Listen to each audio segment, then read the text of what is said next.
At Natural Earth Medicine, we source our ingredients from local Arizona vineyards and cold process our oils to ensure that our customers receive the highest quality product in its purest form. Learn more at our website and try our fermented skincare products today. Visit naturalearthmedicine.com. That's naturalearthmedicine.com. You can't handle the truth. You're listening to Republic Broadcasting Network. Visit republicbroadcasting.org today, because you can handle the truth.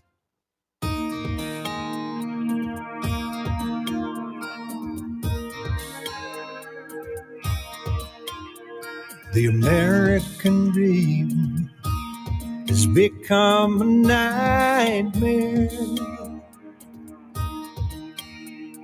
Signs of the time are on cardboard on corners in town.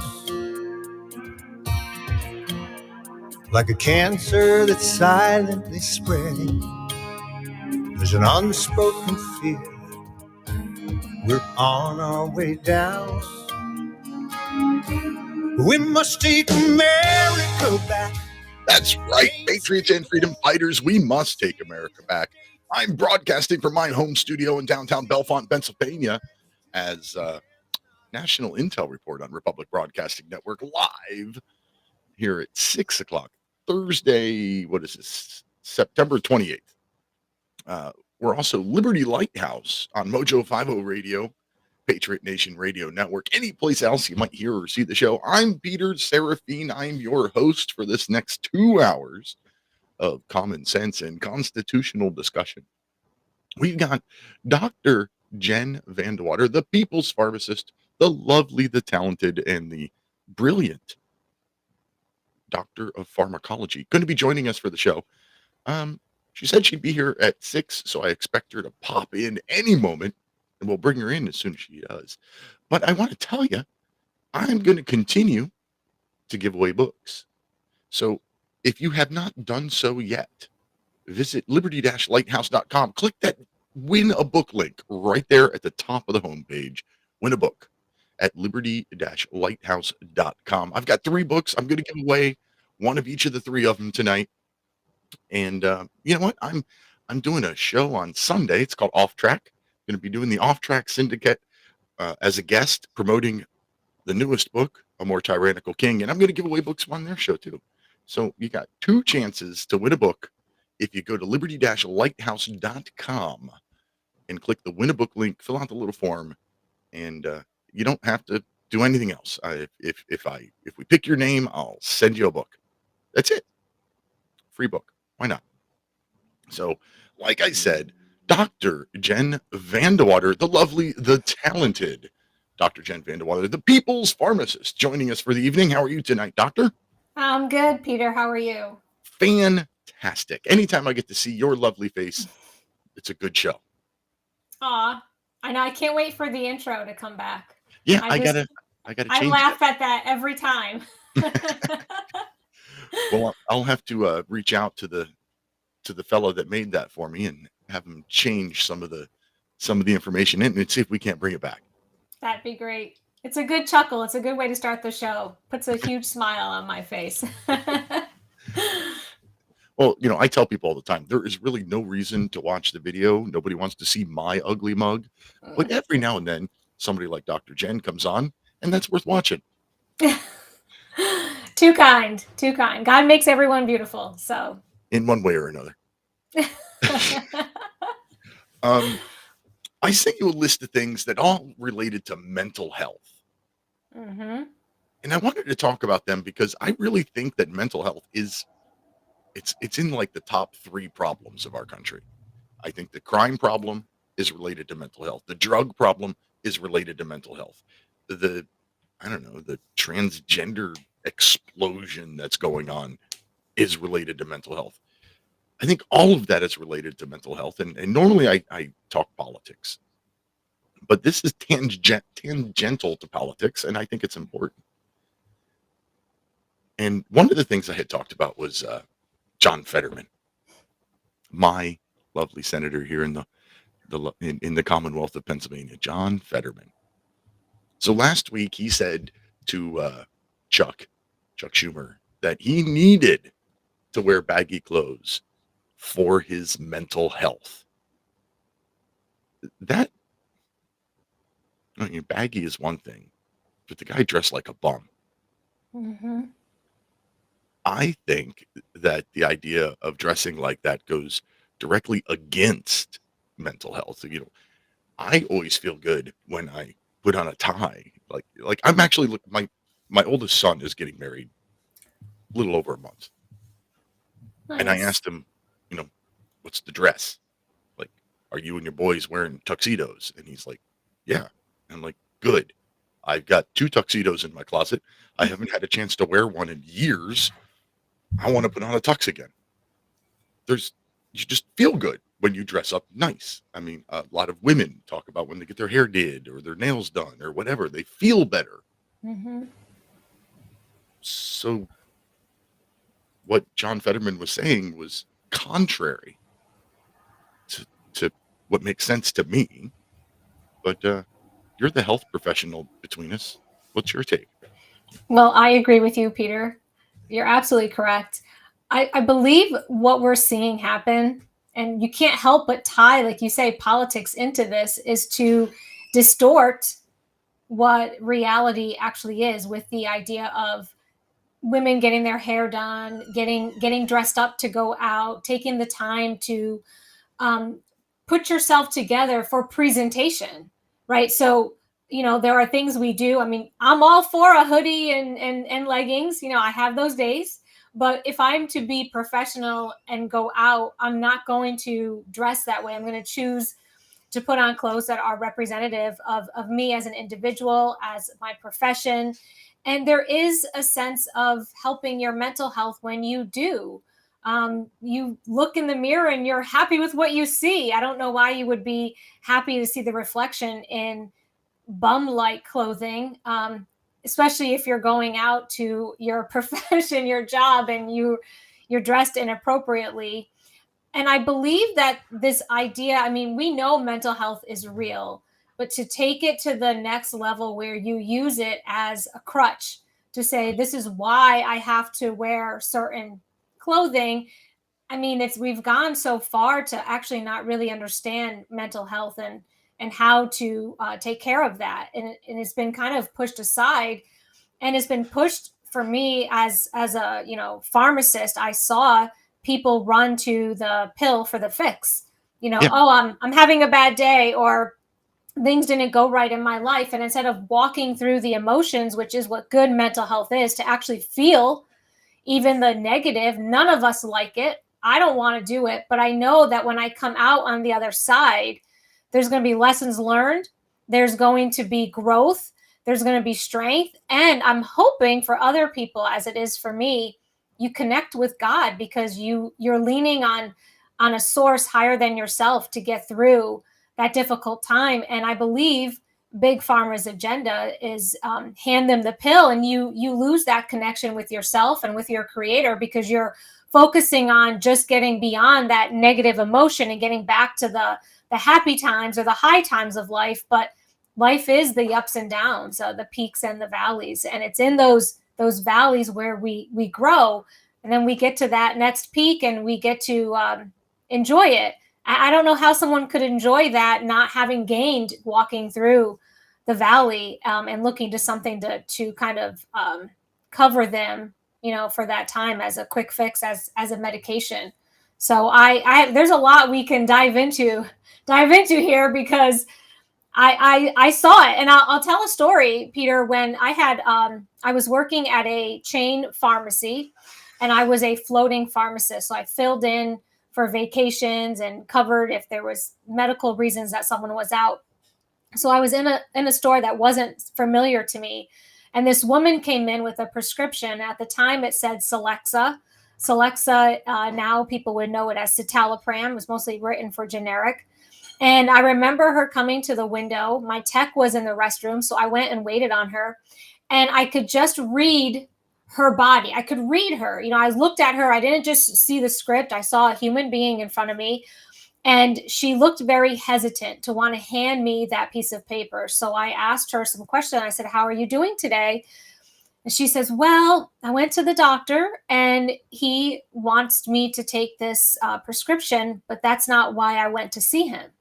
So I started to, kind of ask and probe a little bit, and find out what the reason why she was actually seeking help from her doctor. And it was mental health. It was saying, I'm going through a rough time in my life. She was going through a divorce, did not want to go through the divorce, was very heartbroken. It was a tragedy for her. And she was just looking for someone to listen, someone to talk to, and someone just to say, it's going to be okay. And so I actually stepped outside the pharmacy. I sat with her in the waiting area and we talked for maybe 20, 30 minutes and went through all these emotions. I just was the one listening, which her medical provider failed to do. The medical provider just said, here, you need this prescription. So I explained to her, listen, I said, this is a rough patch for you in life right now. I don't know if you want to start this medication. Here's my advice. It's good for a year from the date written. You've got a whole year to decide if you want this. Hold on to it and see how you feel in a month, 3 months, 6 months. You have this as your backup if you're not making it through like you thought.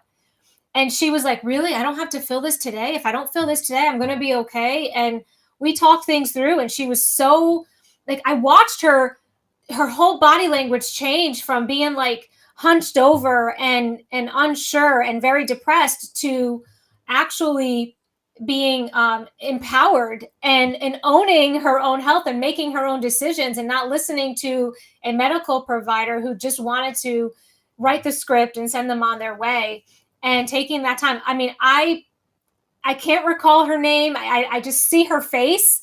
It was so many years ago, and it wasn't my normal pharmacy to practice in, but I felt good. Like I actually helped someone, who could have started a medication, which could have led to other medications, the big pharma agenda. And she actually was empowered for her health. Now, I'm not saying I'm against people who have real medical conditions, but I really caution people to start a pharmaceutical first if you are going through something, because the pharmaceutical becomes a crutch and it leads to other issues and complications down the road. And you could have prevented it without starting that medication. Yeah, and there's plenty of unhealthy ways to deal with those peaks and valleys. I mean, I had my self-destructive days when I was going through some of those low times. Um, just before I met my beautiful wife, I was broke. I was paying, over half of my income in child support. I had to have insurance on the kids and all this. And no matter how much I worked, I was just broke. When she and I first started dating, we had to sit down, like before we left the house. We both are coffee junkies. We both love our lattes, and she likes mochas, and we would have to stop before we left the house and say, do we have enough money? Do we have the $10 that it takes for the two of us to buy coffees if we leave the house? And now that I'm so blessed and so happy and so comfortable in life, I intentionally stop and think about that and bring it up to her in conversation and be like, do you remember when we used to have to stop and think whether or not we could afford to go buy 2 coffees at McDonald's before we went for a drive? Or, budgeting gas money and things like now we see something we want, we buy it. I mean, I bought a freaking house on a whim not long ago. 2 doors down from me, old couple had to move out and get something smaller, and I bought it. They hadn't got it appraised, hadn't been to a real estate agent or anything. I made them an offer and they took it. I sold it 3 weeks later, but the idea, there was a time when I never thought I would own a house again. Mm-hmm. And for 3 weeks I owned 2. So, life is good, but it's made even better when you look back at those things. I'm fortunate in a lot of ways. I know I've told you this before. I don't take medication. Lately, for the last several months, I've been on one. I'm on meloxicam. I have both tennis elbow and plantar fasciitis at the same time. And nothing I've done therapy. I've changed shoes. I've gotten orthotic inserts. I, you know, got braces and stuff to wear. I have to sleep with a thing on my arm, like all kinds of stuff. It's my job. I'm a mailman. I use my right foot and my right arm all day long, every day, 500 times reaching out at weird angles to open mailboxes and stuff like that. It's part of what I do now. And I don't want to be on that, but it's the only thing I found so far that makes it tolerable. I want to get off of it. And the thing with you, Peter, is you're aware. That's the key. And anyone that has to, when you've tried other options and they have not worked, and then you find something that doesn't, even if it is a pharmaceutical, you're aware that, okay, long term could lead to other complications. And I'll advise you the complications that medication will lead you to is gut issues. Mm-hmm. So it's Which is really great for a guy who's already had a bout of diverticulitis once. See, yeah, so you don't want to run into that again. And it's really important to take it with food when you do take it so that it lessens that risk. So you're well aware, and you're going to say, okay, I'm going to use this temporarily, get me through. Hopefully I can assist my body in healing, and it'll come back to the way it was, and I won't need this long term. But unfortunately, people who are not aware, they go to their medical provider and they hand them the prescription, and then they end up taking it long term, end up into another issue which was caused by that one. They go back to the doctor. The doctor doesn't think to look at the medication. They just write, oh, now you've got acid reflux. Okay, here you go. Here's another one. And then that turns into, and it just keeps compounding.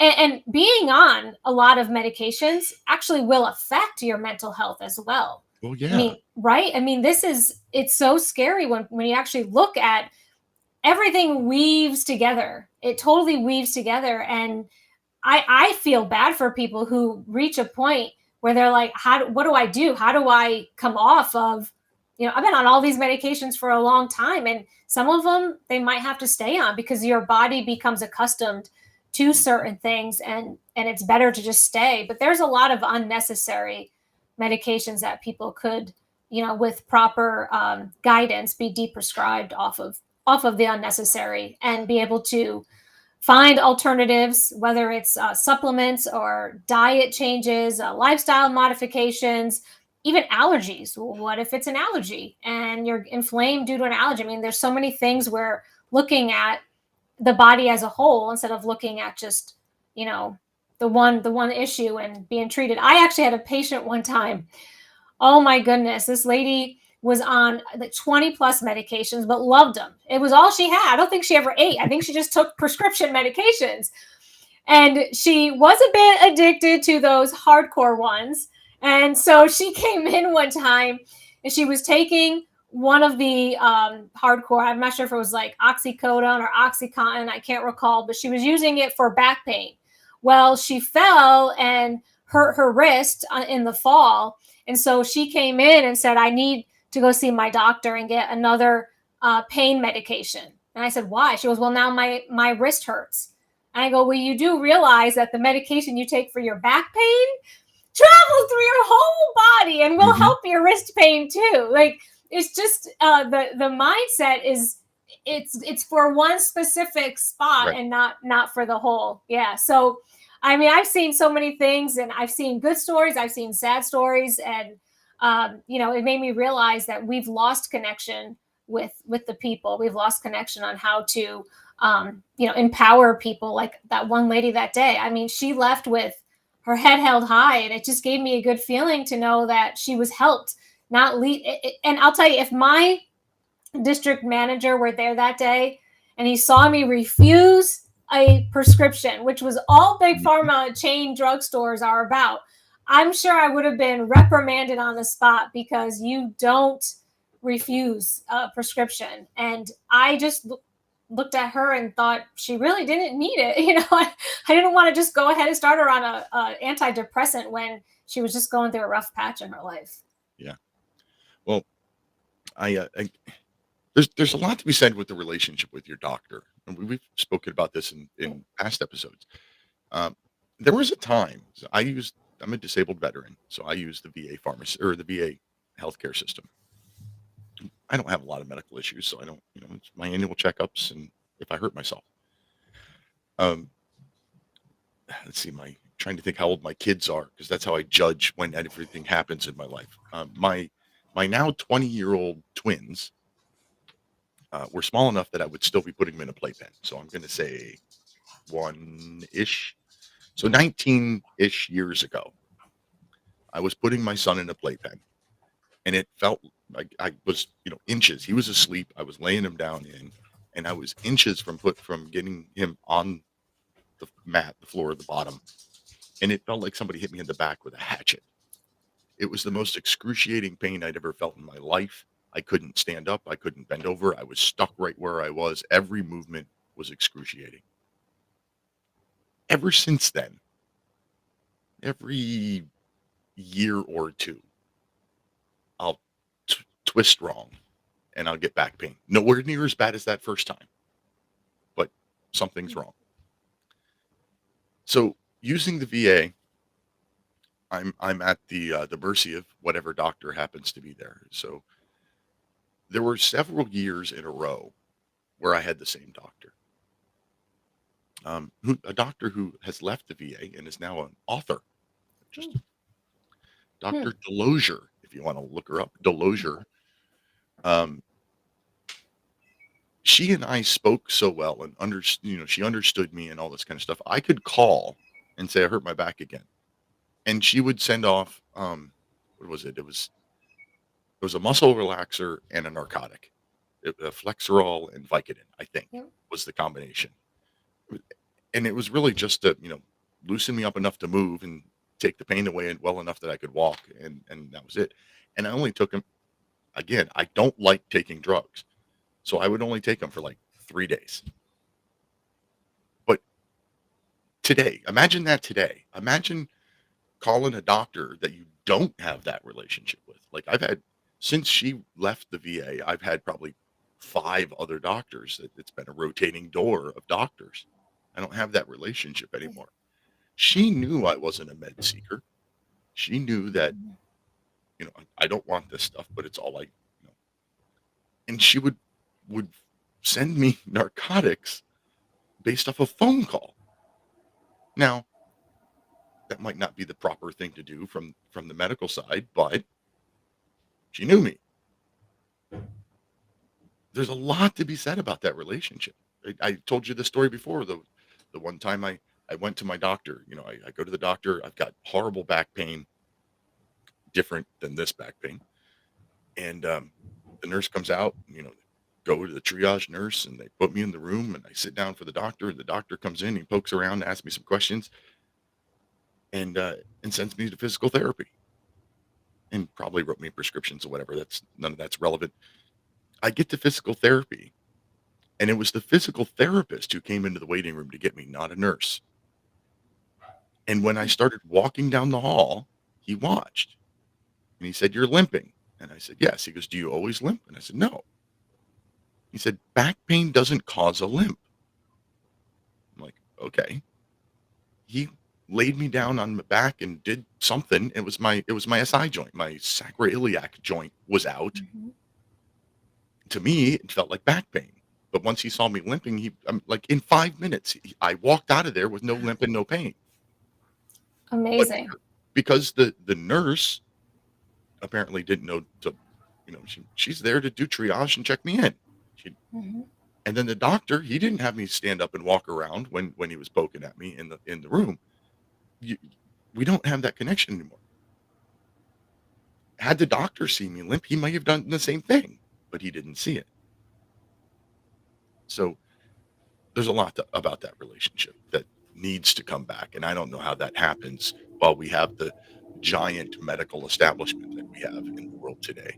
Yeah. And what I noticed, and I haven't been in years myself, because I realized as a health professional, the way I was even treated going to, like you say, those just annual checkups, you are not even looking at the provider anymore. Their back is to you and they're typing away on a tablet, and all they do is turn around and just say, "Okay, let me look here," say, "okay," and they turn around and type again.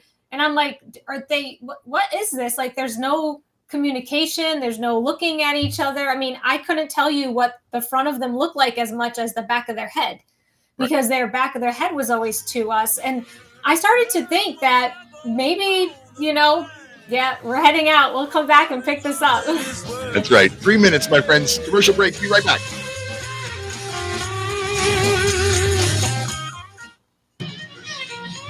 You're off air. All right. Thanks. So we can talk. Oh, and it's not that loud this time either. Yeah. We got it. Yeah. Got it all worked out. Back in the beginning, we were just trying it out and we couldn't, the volumes and all that. Mike figured out how to do it all nice for us. Cool. That's awesome. Yeah. It's, I just don't get a lot of this. Like, we'll get to it shortly. The rest of the things that were in the email, like, there are so many things that you can do that cost you nothing. Oh yeah. That are tremendously helpful for your mental health. Mm-hmm. Yep. It's a lot of things that are free. I know. I want to bring that up. I don't want to say it now because then I'll forget. If I say it, I gotta leave it. I gotta leave it here before it comes out here. Oh yeah, I do a lot of that stuff. I'm sitting here drinking my scotch and smoking my vape. I would have a cigar, but I don't smoke in my house. Oh, yep. Yeah, I have just water. That's just water. Yep. That's just it. I actually should have put lemons in it, but I didn't. I should have had lemon water because that's something people can do. Mm-hmm. So, but see, is that lemons or is that ice in your scotch? I saw something. That's one big chunk of ice. One big chunk. Okay. Perfectly, cube. It's a cube. Yep. Of filtered water frozen into an ice cube. It's nice. Yeah, I do my whiskeys well. Mm-hmm. That's good. I don't know. Well, actually, probably when I was at my mom's over last weekend. I don't know. I go through phases where there's times where I'm enjoying drinks and then I kind of fall off and I don't have any for a while. And then I'll pull the wine out to cook on a recipe. And I'm like, I haven't had this in a while. And I'm pouring myself. It's like, it's hit or miss. It's like never consistent, but I have a glass of wine with dinner almost every night. Mm-hmm. Almost. And then and on show night, I skip the glass of wine at dinner and I have my scotch while I do the show. I don't know if that makes the show better or worse, but makes me not care. No, I'm just That's true. Oh, that's too funny. Yeah. So the what is it? According to the screen there's only like 2 people watching the video. Oh, it just jumped to 3. So for the 3 people watching the video, you're getting a little sneak peek behind the scenes action right now. This is us just chatting during a commercial break on Republic Broadcasting Network. So, the hundreds of people that are listening on RBN, they're hearing commercials right now. All right, so we got through John Fetterman, which I don't know. We didn't finish that. I forgot that they've reversed that already. Did you see the post of Rand Paul with his robe on, sitting on the steps? No, but I did hear one person saying that the Republicans should all show up in Tommy Bahamas and flip flops one day, just all on mass. Coming back. Here we go. You busted. I love Bob Seger. I really do. I love Bob Seger. He's one of my favorite artists. I hate that song. And the only reason I hate that song is because it's the only song Bob Seger ever did to hit number 1 because he did it he sold out to do that song. Anyway, completely off topic. We're talking with Dr. Jen VanDeWater. Welcome back to the show, everybody. Please take a moment to share out this show, this network. Share it out to your friends, your family, your loved ones. Tell everybody what you're listening to, where you're watching from, all those kinds of things. Help us get past those anti-right side aisles or right side algorithms. So yeah, that's the best thing you can do is share out our stuff, buy our merchandise, use our promo codes, do whatever you can to support all these free speech networks. This is the last time I'm going to announce it. Hopefully, if I remember by the end of this segment, so within the next 28 minutes, I'm going to give away some books with your help, Doctor. Ooh. So I got 3 books to give away. my 3 books that I've written. You enter the drawing by going to liberty-lighthouse.com. Click the Win a Book link right at the top of the homepage there. Win a book at liberty-lighthouse.com. I'm going to give away one of each of them within the next half an hour. And I didn't get a sponsor break in for the last segment because it's so much fun to talk to you. So right to bear insurance is something that everybody has. Everybody needs. This is insurance for anybody who owns a firearm, any firearm. If you have a firearm, God forbid you ever have to use it. But if you do, you're probably going to get brought up on criminal charges and you might get sued in civil court and they might take your gun away from you. And right to bear insurance can help you with all of those things. Plans start at just $11 a month. And I will save you 10% off of that by using code Lighthouse at protectwithbear.com. Protectwithbear.com, code Lighthouse. Okay, so we started this conversation on mental health with John Fetterman, and I have to wear baggy clothes for my mental health. Well, the Senate came to their senses pretty quickly. Just last night, they amended the rules and put a dress code in. And it was I can't remember if it was unanimous or nearly unanimous vote. So, John Fetterman's hoodies and shorts will not be allowed on the Senate floor, as they probably shouldn't be allowed on the Senate floor. Correct. I was saying during the break, I saw Rand Paul posted an image mocking this whole baggy clothes, and he was sitting on the steps of the Capitol in a robe. And and his hair was not all slicked like it normally looks. It was kind of messy. Like he literally rolled out of bed, threw on a robe, and went to the steps. So it was just showing a point like, hey, if he wants to wear baggy clothes, why can't I comb my robe and not comb my hair? Right? Why not? What's the difference? What's the difference? Standards are all gone. Standards for everything are gone. For everything. And that's what they're doing. They're just that I feel you tie everything together, politics with using mental health as the crutch, just to get people to not even want to look nice anymore. And I mean, I have seen some things, and I go down those rabbit holes. I call myself a conspiracy analyst because I'm analyzing things that are being put out there, where it's coming to where you're going to only be given so many outfits per year. Like there are other countries trying to equate this into you can only get so many outfits. So I'm wondering anytime now that I've seen that somewhere and I can't recall where, and I kind of rolled my eyes and chuckled and moved on. But if they're trying to control everything, wouldn't they want to control that you're feeling good about yourself, right? Yeah, and you're feeling good. Like you go shopping and you get to choose what you want to wear in your own style, your own color, your own fashion. And so I would not doubt that this is just another way to just, again, push some agenda. Or is it a distraction from something else going on that we are not noticing, because that's what they do as well. They put these distractions out there to keep you off of certain laptops or client lists. or is the whole mental health thing, is that all part of the George Orwell, keep the people in beer and football and gambling, and they're easy to control? 100%. Very possible. Great. So we've talked about mental health drugs in particular. Like, you go to the doctor and look, hey doc, I've been sad for a week. And it's like, oh, here, have a script. 60% of American adults are on prescription medications. 60%. Yep. That seems high. Very high. I'm odd. Maybe I'm odd. That seems pretty high. So we talked about there's a lot of things that you can do for your mental health that don't cost a thing. One we talked about in the first segment was, dress up nice every now and then. One of the probably hardest things to do when you're depressed is make a schedule and stick to it. When I joined the Navy,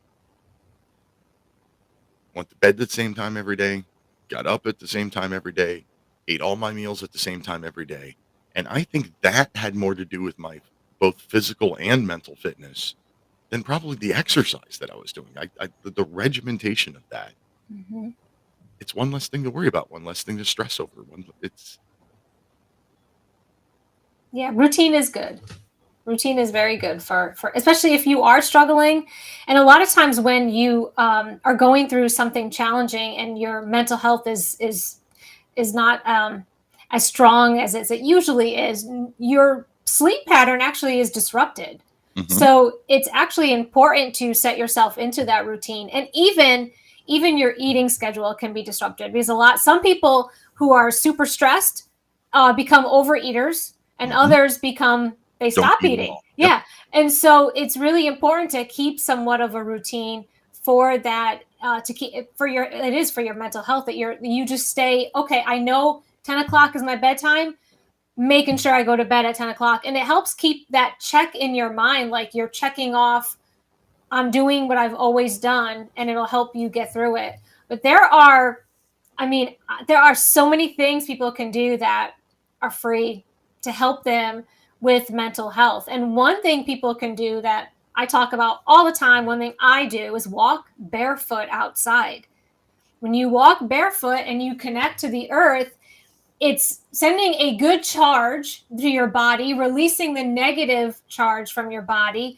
And in doing so, it balances out hormone levels, which can be out of whack if you're going through something. It's not that your levels are imbalanced from, things, and, oh, you need medication to put it back. No, it's just under stress. Stress increases other hormones, which decrease other hormones. It's all the game of up and down, arrows, ups and down the whole way through.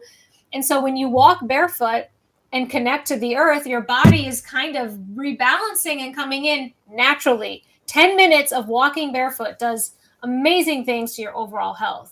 Not to mention, it feels really cool to squish the earth in between your toes. Yes. Whether it's sand or dirt or grass, it's just moss. I love finding moss. Oh, it's like so cool to find the really soft spots and walk through. It's like nature's carpet. Yeah, like I totally agree. It's so super good. And I've had people say, well, my goodness, it hurts to walk on rocks. Well, don't walk on rocks. Like, okay, I don't know why you're choosing. It hurts when I do this. Yeah, I don't know why you're choosing the rocks. Like, there is grass and there is sand and there is, dirt and other things you can walk in. If you can get to a lake, walk on the beach of the lake. And what's really important too, if you're walking on the ocean or the lake, is get your feet in the wet sand. If you're in the wet part, it actually has it's a better conductivity. I was told that by someone who's a real expert in grounding, and I thought, oh, that's interesting. So that's really good to do. But yeah, grounding is really, really important. While you're out there, turn your face towards the sun. Vitamin D that we get from the sun helps boost your happy hormones. So you actually get the sunlight on your skin, gives you a little cool color, especially when you're stressed out. Your color probably is not, you're probably a little pale because you're under a lot of stress. So get some color on your skin, and then do deep breathing. That's one thing people don't think about at all when they're stressed or their mental health is in jeopardy. We actually tend to have shallower, less breaths when we're stressed out. And that decreases oxygen to the brain, to the organs, and increases stress. And your body is thinking, red alert, we're not getting the oxygen we need because you're shutting down in that fight or flight. So deep breaths and then focusing. And another thing that people can do for free is pray. I mean, just reach out to God and he'll be there. I'm not a terribly religious man. Never have been. But even looking at it from a scientific basis, like looking at the studies that have been done, just the act of prayer is good for you in your mental health. Whether or not you believe you're praying, just voicing the prayer is good for you. And I don't know. It just seems common sense. It does. We've come so far away from how we were created to be, and we've lost that connection. Another thing that's free, that's really cool, hugging. Hugging decreases your stress and brings on good mental health. So there's so many things people can do that it's not going to cost them anything. And really, the other thing that's really important too is choosing to eat healthy foods. So when we're stressed, automatically we want everything bad, comfort food, and when you do that, you actually change things in your body to not help it heal. You're making it actually worse. So it's a lot of self-discipline. It really, really is, to not eat poorly when you're stressed and try to still eat clean. Because I know a lot of people that when they get stressed and then they eat poorly, guess what happens after that? They get sick. Well, what do you think? Your body's in shock, and now you're giving it bad food. And Right. but yeah, there's so many things And people could do that really will help them, and then you'll start to realize just there's something about mental strength, and mental discipline that comes with good mental health. And again, it is walking through those peaks and those valleys, because you grow each time you encounter a hardship or a difficulty, like you say, and you reflect on it, like you do with your wife. You sit back and you reflect. And my husband and I do the same thing. I mean, I've been with my husband 26 years.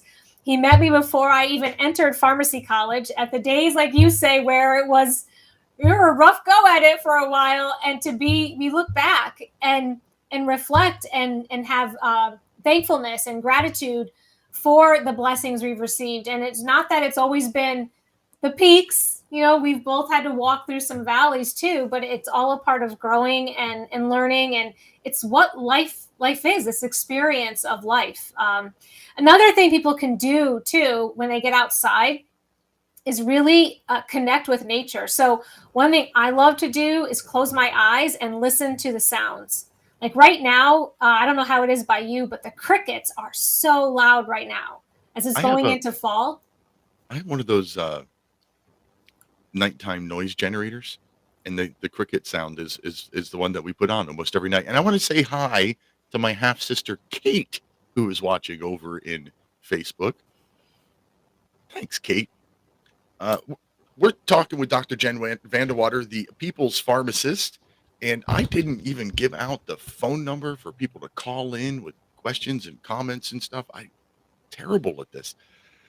So this is a live call-in show, 512-248-8252.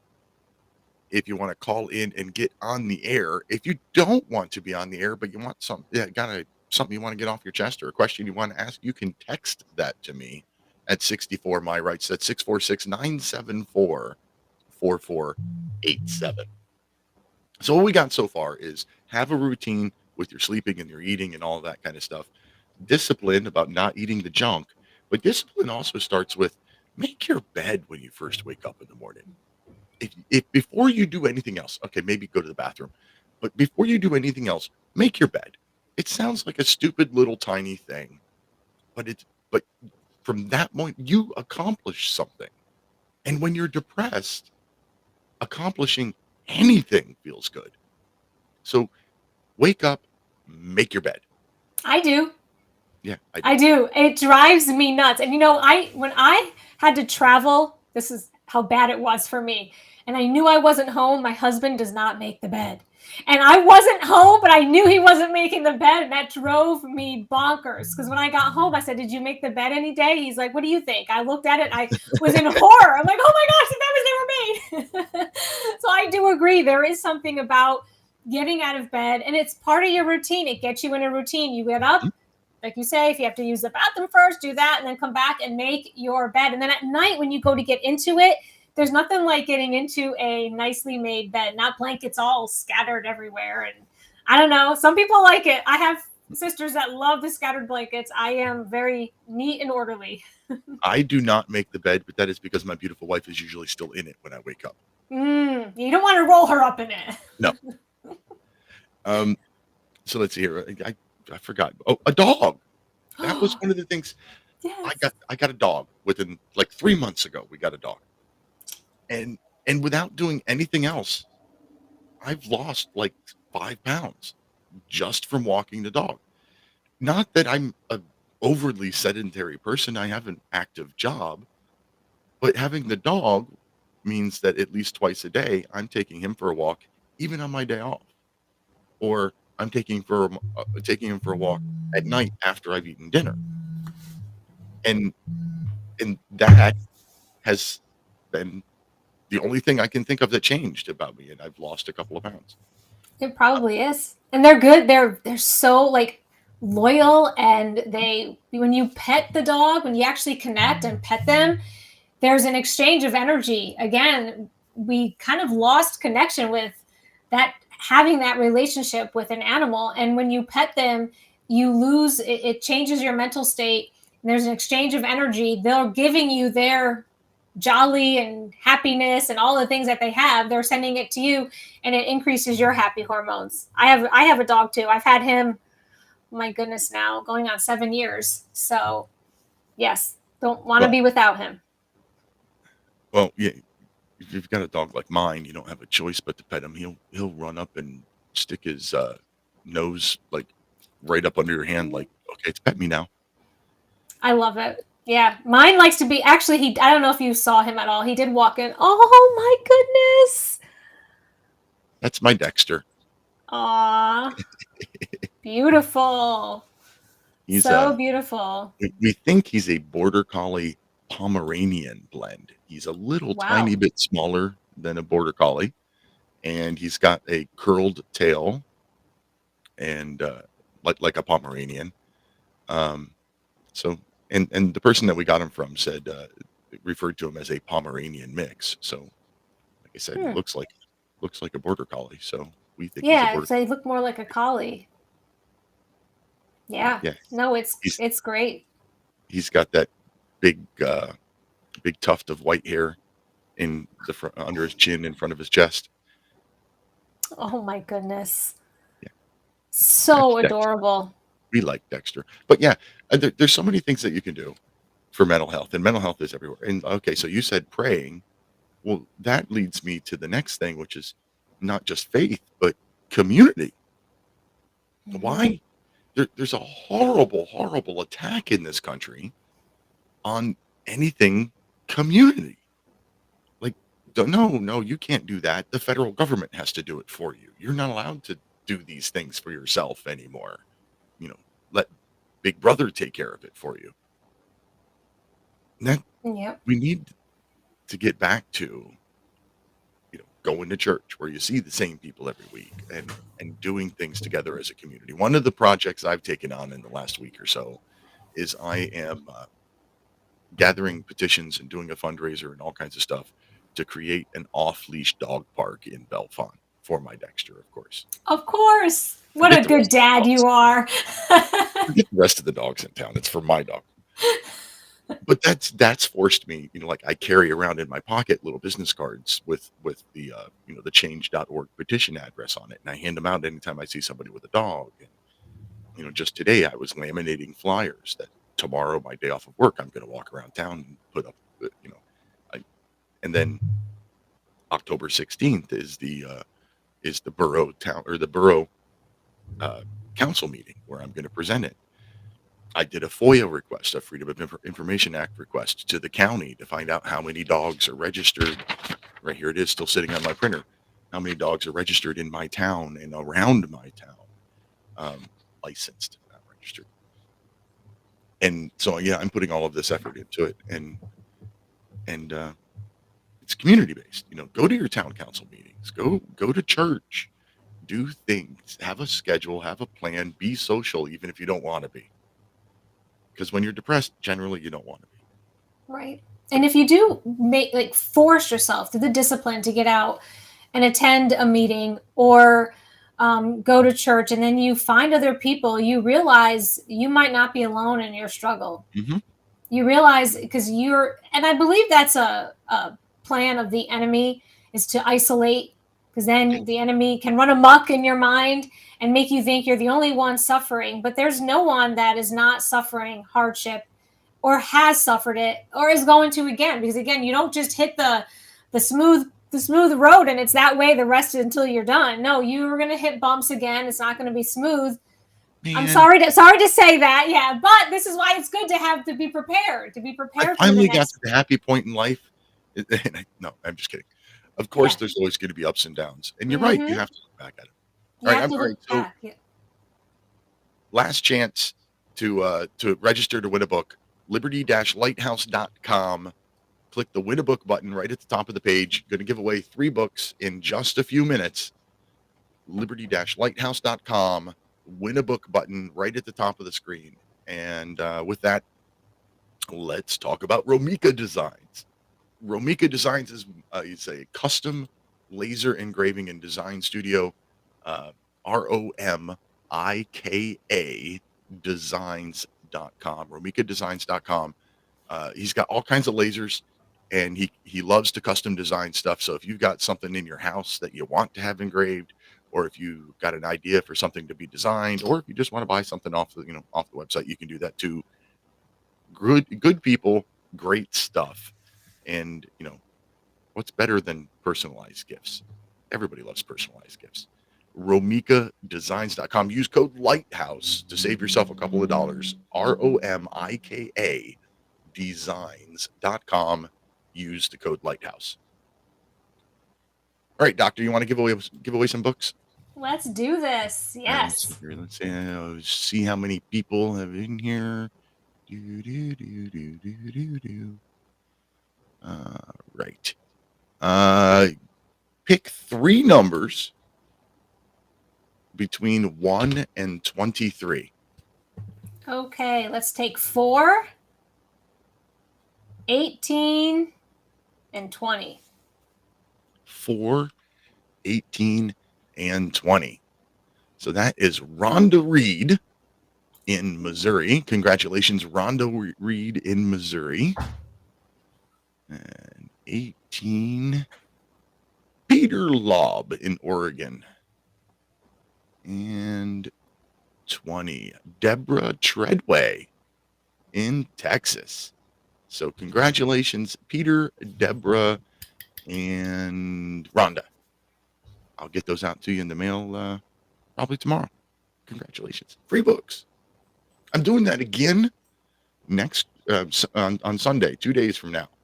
Sunday, I will be on Off Track Syndicate over on the Mojo 50 radio network as a guest, trying to promote my book. And I'm going to do the same thing again. We're going to give away 3 books. So if you didn't win this time, it's not too late. Enter if you haven't already. That's win the book button at the top of liberty-lighthouse.com. That's always fun. I certainly don't make enough money off of these books to be giving away these books, but whatever. Let's see. I forgot where we were. So dogs, routine, sleep. So, I wanted to talk about medications again. So you talked about how we have this problem where, you go to see the doctor and you say, this hurts, and the doctor gives you something to help with this. And then that causes something else. For example, you said, my meloxicam, if I'm not careful, could cause stomach issues. Mm-hmm. And then you go to the doctor and the doctor just gives you another prescription for that. For all of you listeners out there and all of those pharmaceutical ads that you see on television or hear on the radio, how many of those ads are for drugs to counteract the side effects of other drugs? Targeted dyskinesia because you're on an antipsychotic medication, mm-hmm. and you've got a twitch now. So now there's a drug for your twitch caused by the drug for your antipsychotic. It's a horribly vicious cycle that almost looks like it's engineered. Oh, most likely it is. Yeah. Big pharma is all about big profits, and they're not about actually giving people the tools necessary to live in wellness, to live in optimal wellness, or to, and it's hard to say it, but yet in order to assist the body in healing. I mean, we actually were designed and created so well. If you think about all that we've done to our bodies, to see us actually make it, get up and walk and move with everything we've done, it's amazing how well we've been created and designed to withstand a lot of what's been thrown at us. So with that being said, how much better off would we be if we lived a cleaner, healthier life and chose to eat and choose to, not take all these pharmaceuticals and not think that the pill is the cure. The pill leads to more. And that's what I saw in practice. It was so many young people on so many medications, and it was going younger and younger and younger. And you speak about pets. I had patients who had their cats on antidepressants.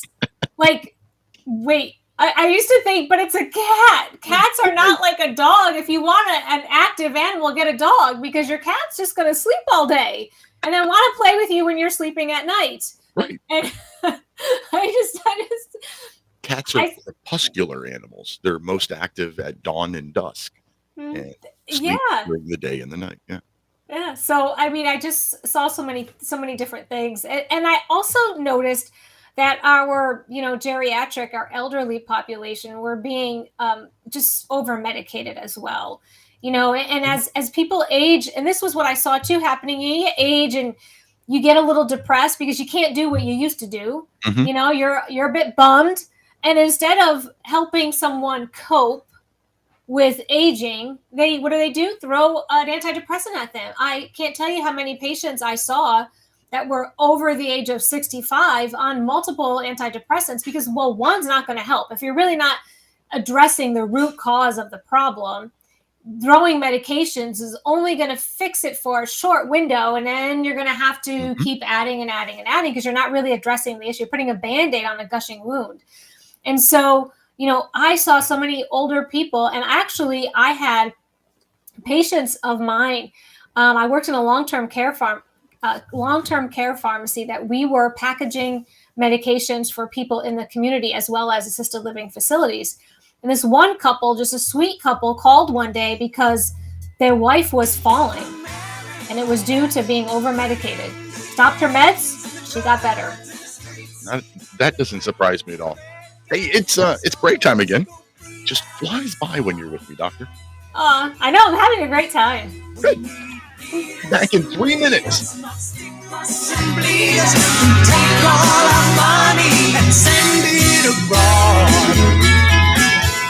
Y'all are off air.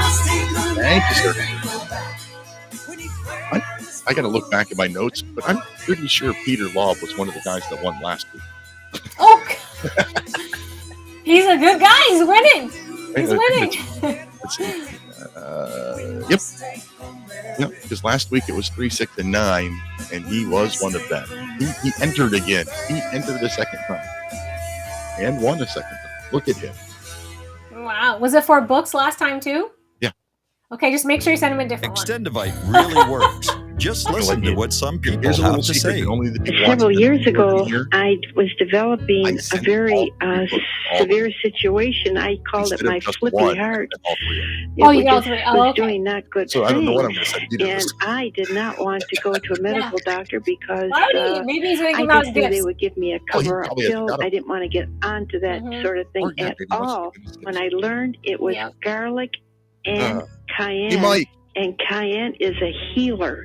It is a wonderful herb. A little loud. I said, I think I'm onto something here. I'll tell you, I wouldn't be without it. It did wonderful things for me. Extendivite is only $69.95 for a 2-month supply of either capsules or liquid. Call now. That's 1-877-928-8822 or visit heartdrop.com. Do all of your testing, and now you're going to roll it out to millions of people every day.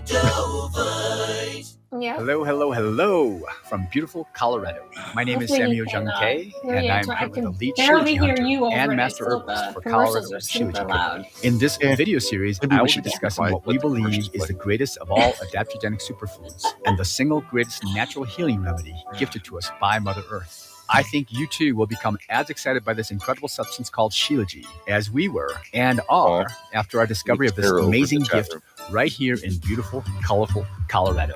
You may already know Shilajit by other names. It's a good one by Sarah. Momio, Momi, like Mami, Mineral Pitch, Asphaltum, and others. Shilajit literally translates to destroyer of weakness and conqueror of mountains. Shilajit has been in use for thousands of years. Kate said that's so true. I don't know if she was commenting on Sarah or something that we said on air. Look for the gold mountain and medical symbol logo in banners on republicbroadcasting.org to watch the full video and see more information. Use code GORBN when ordering. That's GORBN. And cats. Hey there, are you going to wait till the cows come home to get your new ease-off drop and lift? What in the world is an ease-off drop and lift? Our Ease Off is a new tool to increase production for your meat processing company that will get that whole hog or half a beef on or off your rail with our remote control. That sounds great, but can I afford it? Sure, and the Ease Off installs fast. The effortless operation will reduce fatigue, speed up your line, and increase profits. Okay, I'm convinced. Where can I get my Ease Off? Go to easeoff.com. That's EAZEOFF.com. And hurry because we're offering free shipping for a limited time. Easeoff.com. We make pigs fly. Cows, too. Ease Off, LLC, 417-932-6419. You're listening to Real Talk Radio, only on the Republic Broadcasting Network.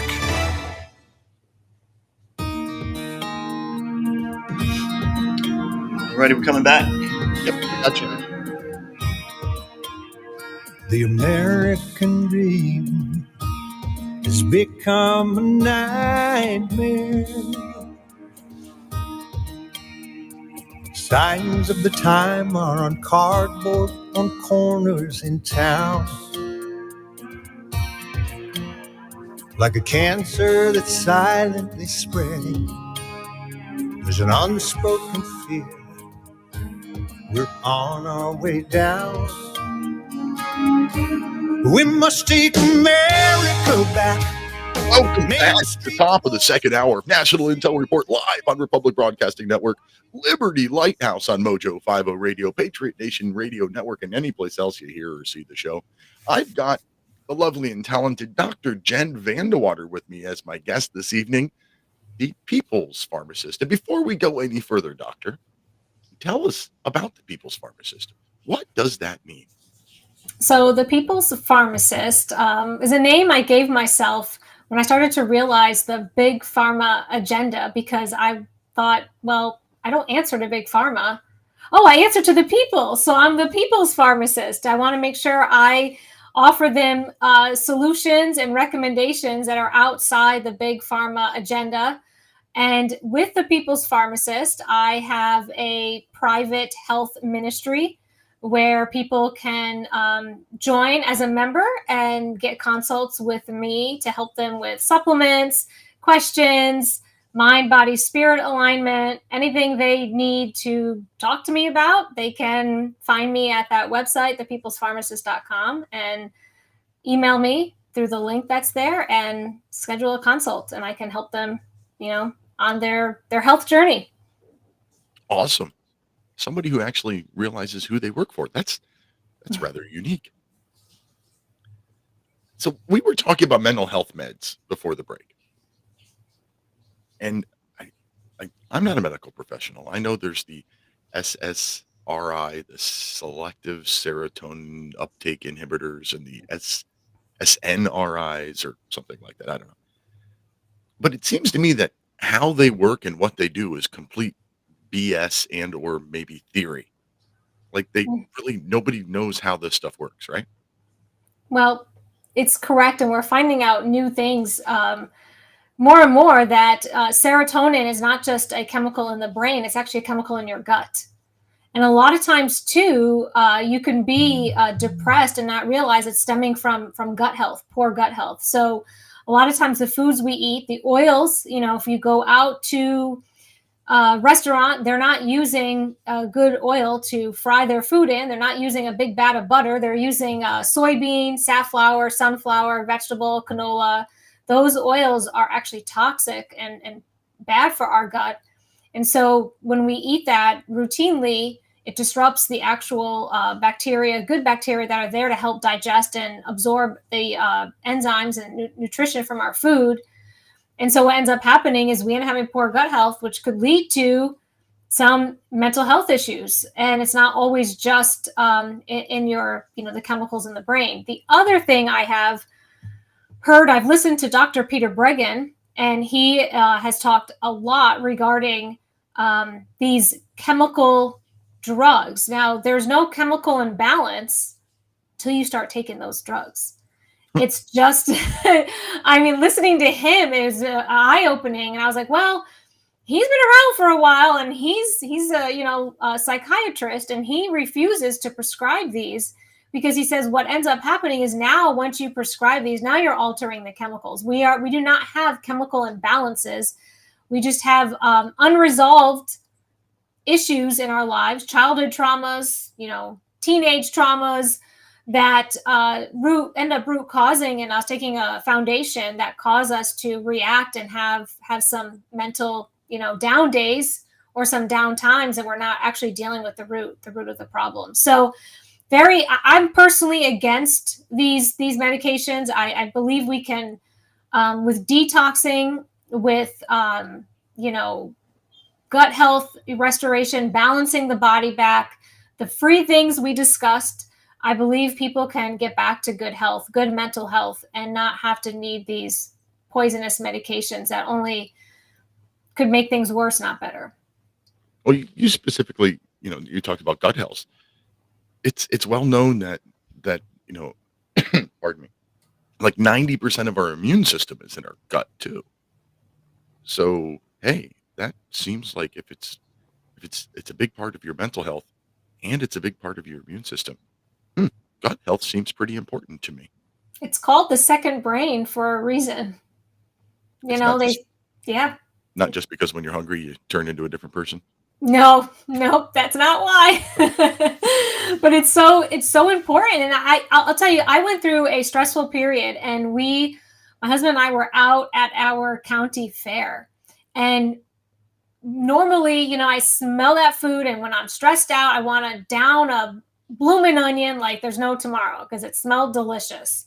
And I disciplined myself and said, I will not eat it. I don't know how the heck I made it walking around the county fair. All I got was an ice cream cone. Wasn't going to give up my maple cream. But I'm telling you, that greasy food I wanted in the worst way, and I didn't. And I really believe that because when I was stressed out and I chose not to eat the food that could cause me gut issues, I didn't get sick, and I was able to make it through healthier than I would have been years ago, because now that I've learned and I'm taking that, I take it serious. I mean, my husband gets a little annoyed because I'm so serious all the time. Like, why'd you buy that? I won't eat that. I won't eat that. And he's like, I had a feeling you were going to say that. So you're right. I will not eat that. Like, I'm very particular now. Once you know certain things, why would you want to do that to yourself? I mean, obviously I have birthday cake at a party. I like pizza, but I try to very much limit the stuff I put into my body that could be toxic and poisonous and cause gut disruption.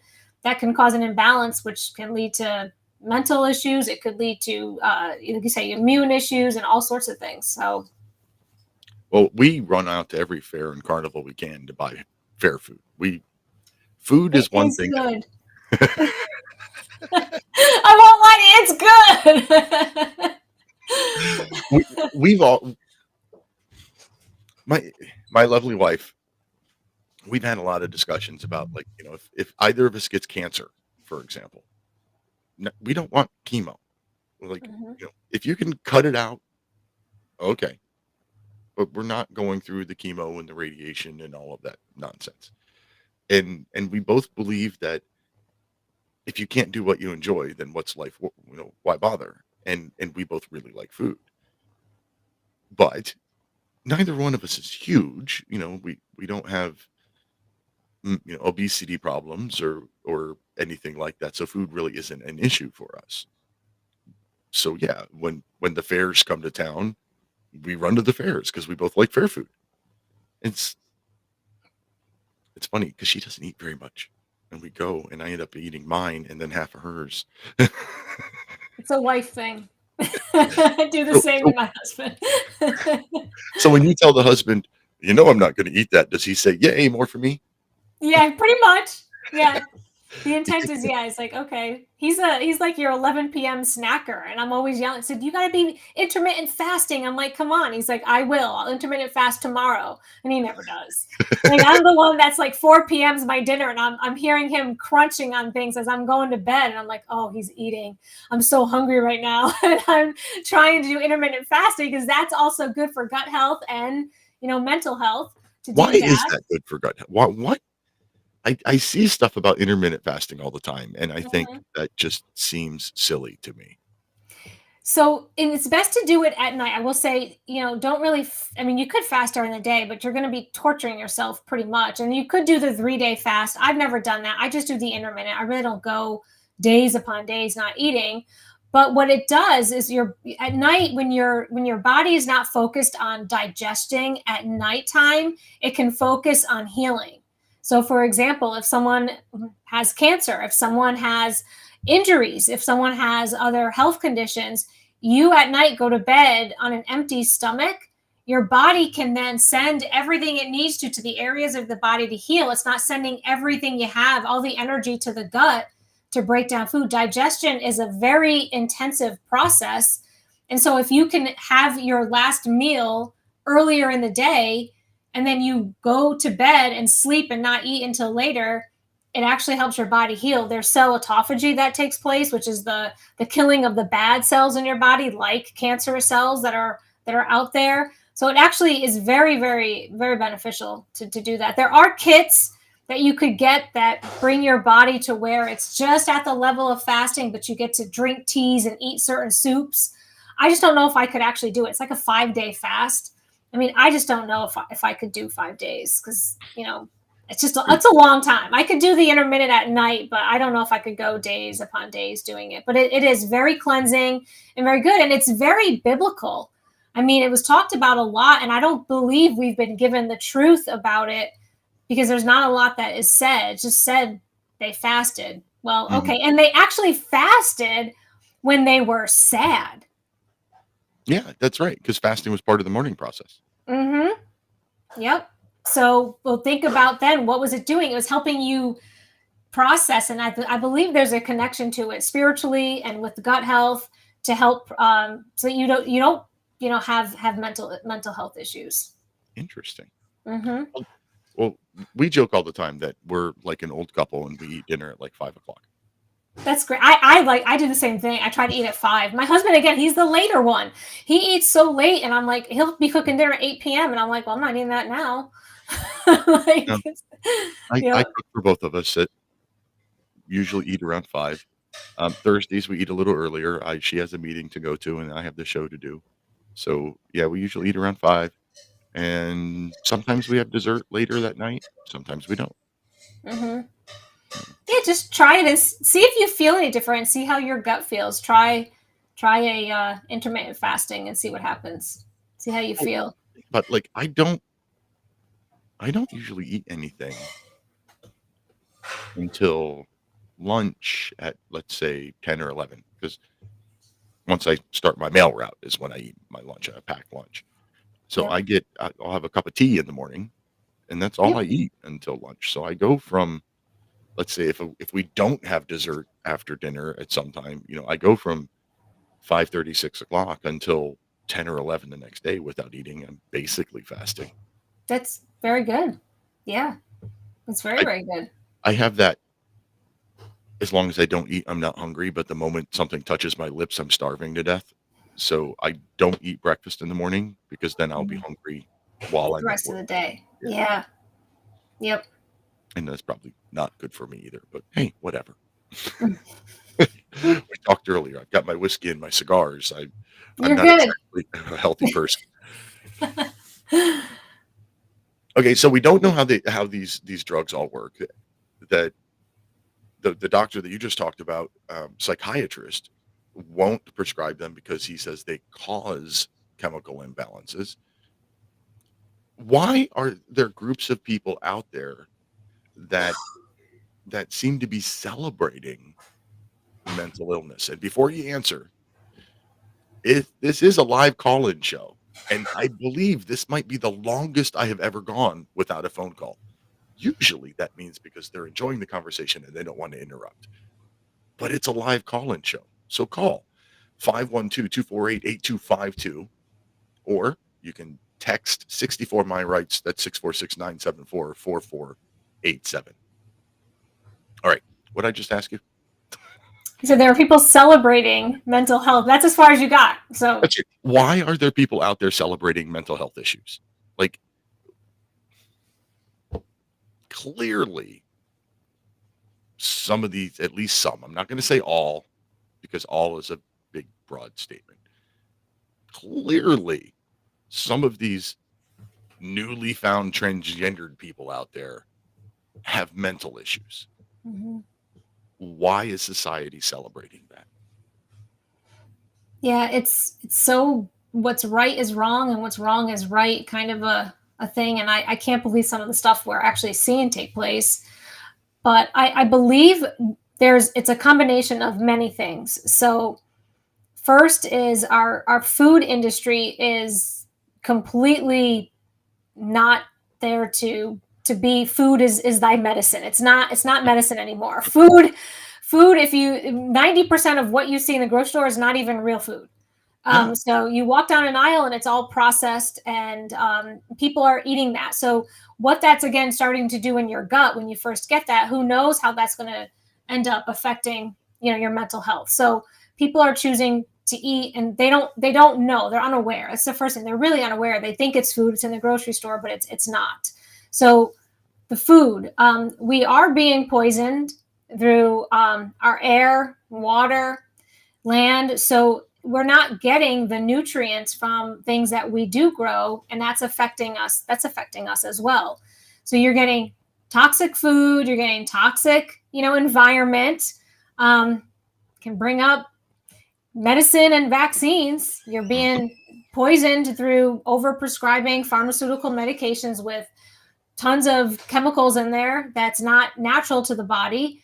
The vaccines are very much, it's been proven the amount of metals, heavy metals that are in the vaccines that are now being put into our body. I mean, you just start to add up these lists of toxins that have been hitting us since birth, some even pre-birth. Your mom goes to get her flu shot while she's pregnant. I mean, this is what's happening.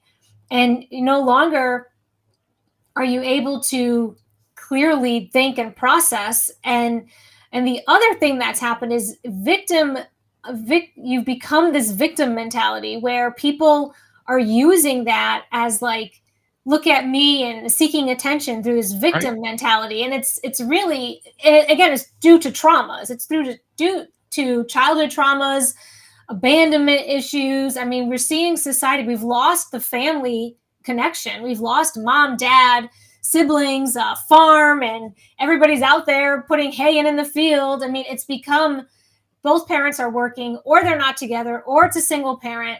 And the one that results the most out of this, I guess the worst, is that child. And then that child grows up and is all confused, and then goes to public school. And the public school tells them, well, you really wanted to be a boy, not a girl.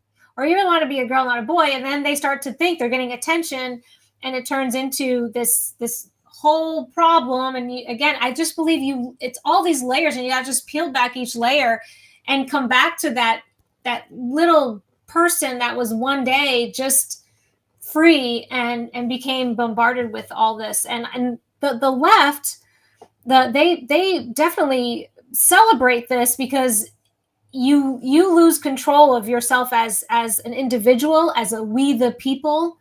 You lose control of that as you start saying you're not who you were created to be. You're no longer sovereign because you've changed how you were created. You've changed your identity into something that you're not, and that gives the power over to those that are in control. So, one of the things that we've talked about before is the subsidizing of the sugar industry, which completely changed food in this country, and vaccines both kind of came about at the same time. And well, the whole pharma industry in general came about at roughly the same time. And oh, look, that's also about the time that we started to see this ginormous increase of diseases. So what I just put up on the screen is the CDC's recommended vaccine schedule for birth to 15 months. So we've got 3 doses of the Hep B vaccine, Hep B, hepatitis B, 2 doses, possibly 3 of the rotavirus. 1, 2, 3, 4 doses of diphtheria, tetanus, pertussis. 1, 2, 3, 4 doses of influenza B, 4 doses of pneumococcal conjugate, 3. I don't know. I can't even pronounce half of these. Oh, look, 2 or 3 doses of COVID-19. Oh my goodness. 1 for influenza, 1 for measles, 1 for varicella, 2 doses of Hep A. So that's 1, 2, 3, 4, 5, 6, 7, 8, 9, 10, 11, 12, 13, 17, 21, 24, 26, 26 to 28, depending on conditions. Vaccines to be given from birth to 15 months old. Wow. The CDC now recommends giving 25 vaccines to infants less than 2 years old. It's crazy. What doctor looks at this and doesn't see, hey, maybe there's a problem with shoving that many chemicals into a 15-month-old baby? Yeah. Thankfully, I will say a lot of mainstream medical doctors have awakened and see this and actually say, when you actually break it down, every one of these has a treatment option available. Like we were told that vaccines were because there were no treatments. You need the vaccine because you need to help your body build up immunity, because there's nothing you can do if you were to have this happen, which if you start to look at each one, there's actually treatments available. For most of them, yeah. Yeah. It's like, okay. There was a time when tetanus killed a lot of people. Doesn't really happen much anymore. No. But those that push the vaccines are going to say, well, that's because we vaccinate everybody for it now. Or because it's treatable now. Like, one or the other. It's treatable. Sarah in Oregon on line 1. Welcome to the show, Sarah. Hi. Here's the PSA. Please share the show out. Be a supporter. Be a supporter, ladies, and in betweens. Bye. Bye, Sarah. She called in last week and said something about not everybody can be an athlete, but we can all be athletic supporters. And I died. I thought it was hilarious. A text comment or question says, does my guest recommend anything for eczema? Eczema. Well, believe it or not, get out in some sunlight. A lot of times, a lot of skin conditions are due to the fact that we have hidden from sunlight. And it's really important to get out there and get some sunlight on it's vitamin D. It's lack of vitamin D. A lot of times it's that. And the vitamin D comes from the sunlight.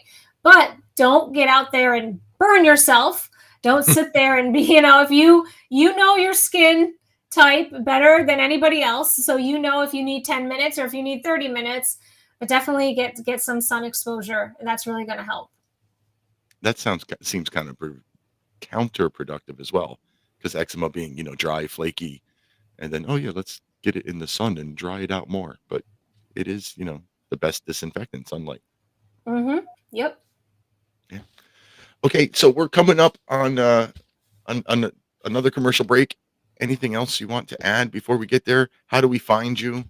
What can you do for us? All that kind of stuff. So I have a lot of social media accounts that are. I'm just trying to figure out how to navigate all this. I'm all new to this, but yes, I have Twitter, and that's at Dr. J VanDeWater. I have Telegram, that's Dr. VanDeWater, and you can find me. I mean, I have other ones too, but I don't have a lot of followers, so I'm trying to just focus on the ones I have the most. And then you definitely can find me at thepeoplespharmacist.com, and if anyone's interested in anything, becoming a member of the People's Pharmacist and setting up an appointment, let me know and I can help you out. Happy to do it. Be answer to the people, not big pharma. I love the people's pharmacist thing. I think that's great. And well, you're our resident medical expert here. We appreciate you coming back every month, and especially this time you're sticking around for so long. Like we usually only have you for half an hour, and you've been here for an hour and a half already. Yeah, happy to do it. And I mean, definitely bummed no one's calling in too with questions, but that's okay. Maybe they'll reach out another way, but happy to answer questions anyone has and share more information. You got another half an hour in here, or do you want to go spend some time with your husband? I don't know where he is, so I could. I heard him. I did hear him out there earlier.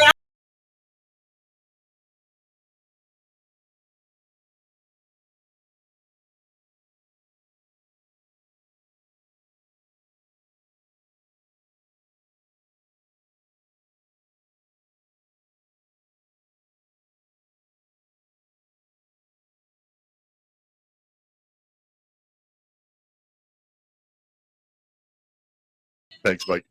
I'm It's so funny as I heard mine come home. Family. She comes in. She gets back from her meeting that you and your family while I'm on air. Now we started Wild Pastures because so many of my clients would tell me they just couldn't find high quality pasture raised meats, and even when they did, it was so expensive that they couldn't afford to eat it regularly. Now I'm not talking about the bottom of the barrel healthy meats that have claims like natural or free range. Check on me like, okay, oh, there's Daddy. Okay, I'm fine. He leaves. Yeah, I don't know if you saw mine come. Mine comes in a little bit too. He comes in, loops, and leaves because he wants to get on my lap.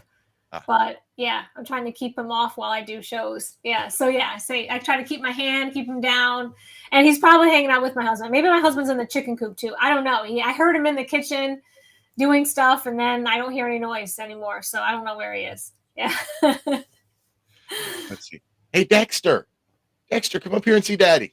Oh. We'll see if he comes or not. Mm-hmm. Got it. He really has taken to Mommy because Mommy's the one that stays home with him all day. So. Yep.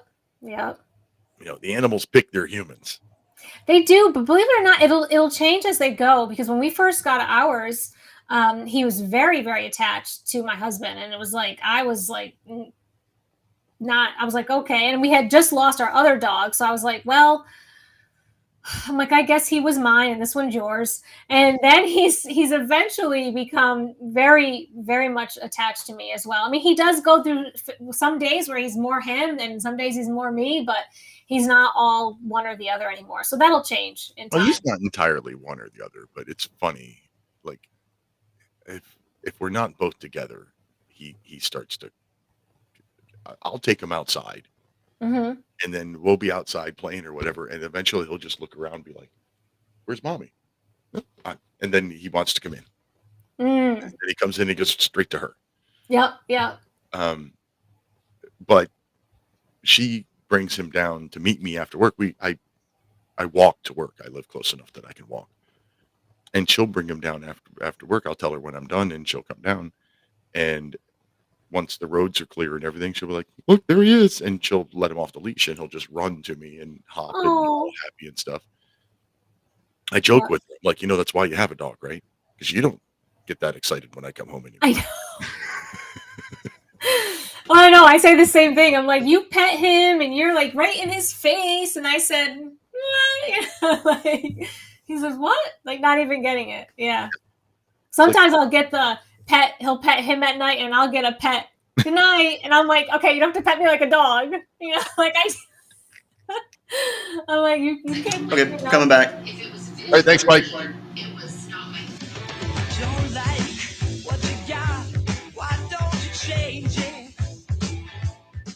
Appropriate song for tonight.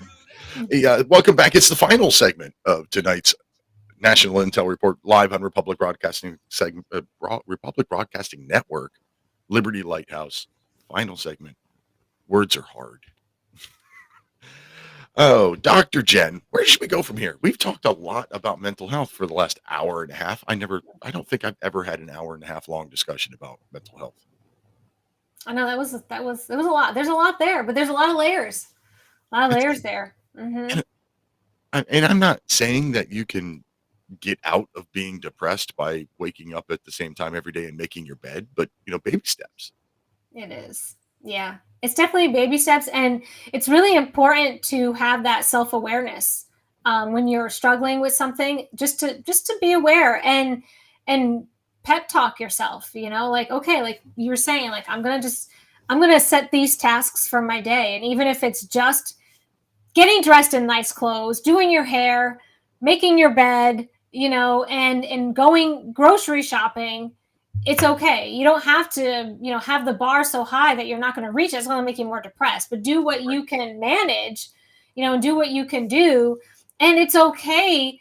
The other thing that's really important, and society totally like looks down upon this, take time to do what you need to do, whether it's, go on vacation, go for hikes, whatever it is that works for you, disconnect from all the craziness. It's okay to take the break and figure things out and go on a healing journey than to just keep going and realizing you're going to keep hitting that brick wall, because then you're just you're making it worse for yourself, because, you can't help anyone else unless you start helping yourself. So it's really important to really, self-care is so necessary. And that could be even for women. I mean, some men like this too, but go get a pedicure. Just sit there and enjoy yourself for a moment, have a conversation with someone. It's little things that are so necessary in feeling better about yourself. And I just feel like society frowns on self-care. I mean, they talk about it, but not really as what it really means. And the young people today that are trying to, trying to take that back, I guess, are doing it in the wrong way. Like, well, I'm not going to be able to do that for this job. Like, I need to have, 45 minutes a day to do what? Like, no, your job is your job. But you get vacation time and things like that. I'm terrible about that. I almost never take vacations. I'm actually maxed out on the amount of vacation time I'm allowed to carry over from year to year. So now, starting next year, I have to take all of my vacation time, which is like 4 weeks a year. Wow. And 4 weeks of vacation time a year is like just insane amount of vacation for me. Like, I don't know what I'm going to do. That's a vacation every 3 months. I guess I have to find something to do. What a problem to have, Peter. I know. I had a great life. I know. I was like, wow. I can plan your vacations for you. Well, the other problem is I'm cheap. I'm frugal. So what's happened often is, we'll sit down and the wife and I will pick a week and we say, we'll take this week off of work. Okay. So we get it in the schedule and all that kind of stuff. But then we never plan anything. And she'll say, I want to go to the beach. And we'll get out a computer and we'll start looking at beach resorts and stuff. And then she gets frustrated and says, never mind. Yeah. And, or like all of our extra money goes to paying off debt. Like we're on track to have our house paid off in like 7 years instead of 30. And that's my only debt. So I get a little bit of extra money. It goes to paying off the house. So when it comes time for vacation, I'm like, well, I could have set aside money to do something, but I didn't. I was paying on debt. Yep. Well, it's getting a little more expensive now because it's kind of been found, but that's one of the reasons that we fell in love with camping. And I did tent in my 20s, but I have done it. I continue to do it once in a while, but it's not my most favorite. But if I'm going to go for a whole week or a week and a half, I'll have a little camper. We'll tow a little camper and everything's in the camper that you need. So you can bring your food. So you're not going out to dinner and eating, first of all, expensive food. And second of all, probably bad food, so you can cook healthy at your campsite. And then you go out and have a campfire at night, and then you can camp near a beach and you can drive to the beach. The camper stays at the campground. You go and have the day, and it really makes for a really good vacation. And then you're disconnecting from, a lot of the routine that you're doing all the time, and you're kind of breaking things up, and then you're connecting with nature because you're listening at night to, I love when we go to the Adirondacks and we camp in the Adirondacks, listening to the loons on the lake, the coyotes, the owls. Oh my goodness. love it. I just like want to sleep. I don't want to even fall asleep because I love listening to the sounds that everything's making all around me. So, I mean, that's a pretty inexpensive, way to kind of have the vacation. And you buy the camper, it's yours. You're not paying that money to rent each time you go a, beachfront location. We've thought about that a lot, and we've thought about, do we get a camper that we drive? But Yeah. then what do we do for vehicle once we get to wherever it is that we're going? Or do we get, something that we tow? But then the problem becomes we don't have a garage. We live in town. So now we've got to pay to store it someplace when we're not using it. It's only street parking here. So that's why we haven't done anything there yet. And then also, like we've got a little tiny car and a little tiny pickup truck. I don't know how big of anything I could haul to be a pull behind. Right. But yeah, we've talked. We both like the outdoors. We both like the country. I mean, we have a fire pit out back, and the first year or two that we lived here, we were out back almost every night with a fire pit. And, I'm sitting there with my scotch, and she's sitting there toasting marshmallows and making s'mores. Yep. Always trying to get me to eat them. And I'm like, no, thanks. I'm not a big sweets person. Yep. I've got my scotch and my cigar. Thanks. You're good. You're good. Long as scotch and cigar. Yep. Yeah. Well, I mean, they do make some pretty small ones. I mean, that are just like, you probably wouldn't be able to cook in them, but you could sleep in them. This way you're not in a tent and you're off the ground. They are like teardrop almost shape. Yeah. Yep. So I've seen those and they look pretty nifty. I mean, that's what my husband would choose. He would choose this lightest and easiest thing to tow. And I'm like, no, I want room. You want comfort? I want the comforts from home when I'm away from home. Yeah, I had a pop-up in the past, and that was fine. It, had the little tow behind pop-up. Yeah.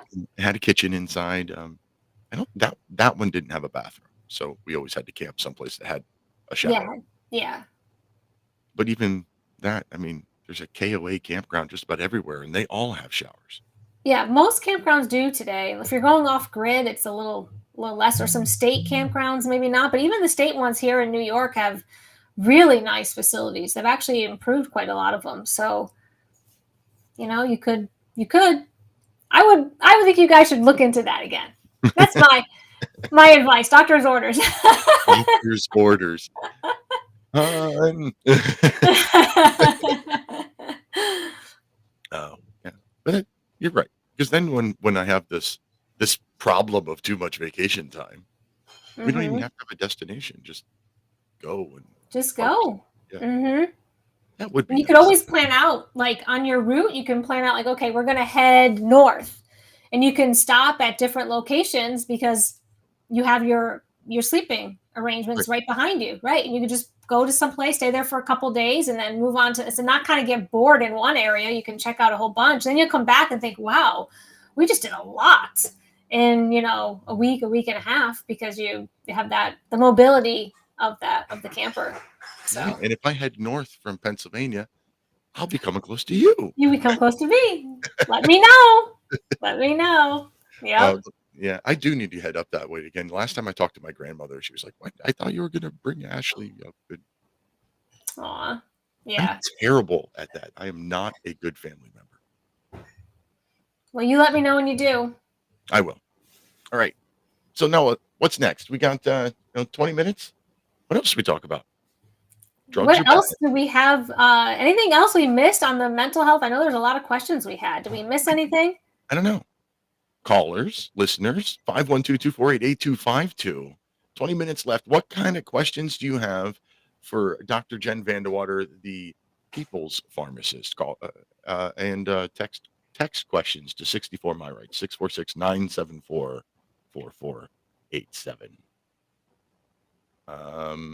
Nope. No more text questions so far. We've got just the one about eczema. I don't know. So you're doing the people's pharmacist. You are the pharmacy for us. You talked about grounding. I don't get that. I mean, I like walking around barefoot. I don't do it often enough, but I don't understand the grounding thing. I've had people explain it. We're all electrical, and I don't get it. Like I never. Yeah, it is. It's hard. I'm not even good at explaining it, but I've seen these images, like imaging, where they show the body before walking barefoot and after, and it does decrease the stress hormones. It increases the happy hormones, and the brain waves are all like everything's good. Like it just completely balances out the body. And what also they've done blood smears as well, and this is really good for people who are concerned with possible blood clotting of certain shots and spike proteins. So walking barefoot. That wasn't subtle at all. No, not at all. I'm not good at being subtle. Not a gift I have. But when you walk for just 10 minutes connecting to the earth, it decreases the blood viscosity tremendously. So if somebody has like very thick blood, you walk barefoot, it balances it out. I mean, all these things, it improves sleep. Just it's a really, really, really beneficial. I mean, I know too, my mother-in-law, I tell her to do it all the time, but she's like, I do it. I don't notice anything. And I'm like, just keep doing it. I'm like, just keep doing it. It's helping you. You may not notice it. I don't feel anything either besides like enjoying the feeling of the ground. Like I love when I'm at the beach, just feeling the sand, and no matter where I'm at, my shoes are off. I'm taking them off. I don't care. And I see people walking the beach in their shoes. I'm like, how do you not want to feel the sand? So, and in my yard, I'll just walk out on the grass barefoot and stuff. So I try to be without shoes as much as possible. And actually, I was actually up in Maine this past week for a few days. We were sitting on this little beach, and this mom came with her maybe 1.5, 2-year-old, and he had like rain boots on, and they were going to go down to the water to collect rocks. And this little kid is like, I don't want these boots on. She's like, you don't? He walked right in the sand, and he was trying to get his boots off. So, and she's like, why? But I want you to wear your boots. He goes, nope, I want my boots off. Boots off. He kept saying. And it's because he wanted to just walk barefoot in the sand. Like kids instinctively just know, I got to connect. I got to put my feet in the sand. And he's like, Mama, why are you keeping your shoes on? She's like, I don't want my feet to get dirty. And he was just like, he's just completely confused. So it's really, really good. Grounding has a lot of benefits, and it's hard for me to even explain it. But yeah, we are electrical. We, need to balance that out. And I will say I've noticed a few things when I started grounding more. I used to have amazingly staticky hair. My hair would just touch something and it would just explode. I used to shock myself all the time too around my house touching things. Since I started grounding, no static, and I don't get shocked anymore. Really? I don't know if that's doing something good or not, but I was like, hey, I did notice that. We have a static problem in the house come winter. We have a wood burning fireplace that goes and it dries the air out. And, we're all wearing flannel and all this other kind of stuff. I constantly am shocking her and myself. I'll put the little handle, little wooden handle with a metal tip on it for opening the door on the wood stove, and I'll see sparks fly off of this thing as I'm reaching for the wood stove. So yeah, we've got some serious electrical problems going on in the house in the wintertime. You know what you could do? They do make grounding mats and grounding sheets, so you could ground yourself while it's wintertime. I mean, I do go outside and try to walk. It's pretty cold, but that's actually good for you too. Yeah, actually good. It is, I know. So, yep. So I definitely do walk outside with my feet on the cold ground or in the snow, but you could get grounding mats and then you can ground. It decreases inflammation. I mean, it's just and that can actually be good for you too with your elbow and your feet, decreasing some inflammation. So I think that's really, it's an amazing thing. I mean, I don't know. I don't. You've convinced me. At least one of the times that we walk the dog, probably the time when I walk the dog before bed, I'll walk him to the grassy area right across the street. Yep. And walk around in my bare feet. Go on your bare feet. Yep. For the last walk of the night. Yep. And let me know if you sleep any better too, trying it. I don't have that problem. No, I don't either. I know. It's like, good night. Yeah, I know. My head hits the pillow, and I'm out. Yeah, I have the same thing. Yeah. And I don't hear anything until the morning. Wow. It's funny is I have one of these smartwatches. The only reason I have this smartwatch is so that my wrist buzzes to wake me up in the morning, and I don't wake up her. Ooh. Yep. That was. I forget why I bought it. I bought it for something else. I think I bought it. Oh, you know what? I've struggled with anxiety over the course of my life. I haven't had a problem with it for quite a while, but I kept getting that angina, chest painy feeling, and I got one that has blood pressure and heart rate and all of that stuff in it, and I got it for that, so that the next time I was having one of them chest pains, I could hit the health button and have it check all that stuff and just make sure I wasn't having a heart attack. And then I realized that it had the little buzzy alarm. And I'm like, oh, the buzzy alarm doesn't wake up the wife. So I can get up and get out of bed without disturbing her. So then when that one broke, she was like, you're getting another one of those. She likes.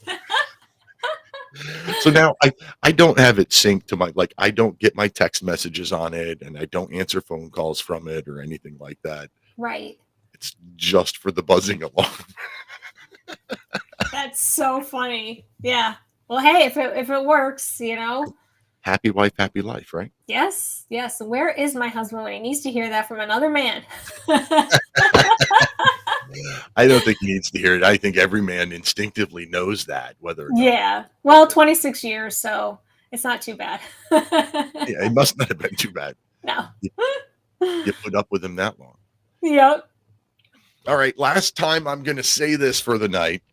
Go to liberty-lighthouse.com to support the show. You can buy some of my cool t-shirts.